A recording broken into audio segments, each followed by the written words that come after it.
Un incubo che si trasforma in realtà e che ha il volto di due rapinatori senza scrupoli, pronti a tutto. È da poco passata mezzanotte, i coniugi Durante sono a letto nella loro abitazione a poche centinaia di metri dall'albergo e dal ristorante che gestiscono con il figlio. Il marito, Renzo, 82 anni, fatica a dormire. All'improvviso vede due persone. Lui poi parlerà di un uomo e una donna, completamente vestita di nero, con un passamontagna a coprire il volto, entrare nella camera. Giuliana, Giuliana, che nei ladri. Mamma, insomma, gli ha saltato addosso a mio marito, robe che non creda. La signora Giuliana tenta di proteggere il marito, mettendosi tra lui e i rapinatori. Non corresta addosso che cammina mio marito a salvarlo.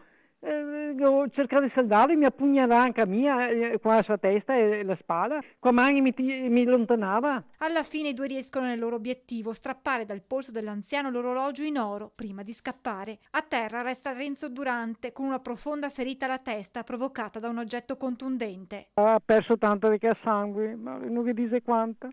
Un sugaman pieno e dopo non che dice in giro quanta sangue. Passato lo shock iniziale, la signora Giuliana non ci pensa su due volte e corre all'ospedale di Montebelluna con il marito. Tu c'è per la macchina e sono partita in ospedale addirittura. I medici medicano subito la ferita a Renzo Durante, tenuto in osservazione in via precauzionale per tutta la giornata, anche per i suoi problemi di salute, e sottoposto a 2 TAC. In serata l'anziano dovrebbe essere dimesso.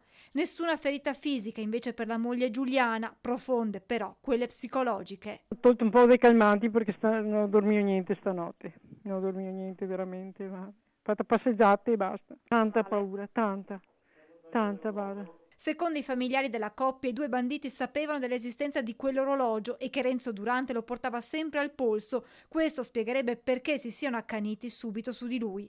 Ora le indagini sono affidate ai carabinieri del nucleo operativo di Montebelluna che nei prossimi giorni ascolteranno l'anziano aggredito.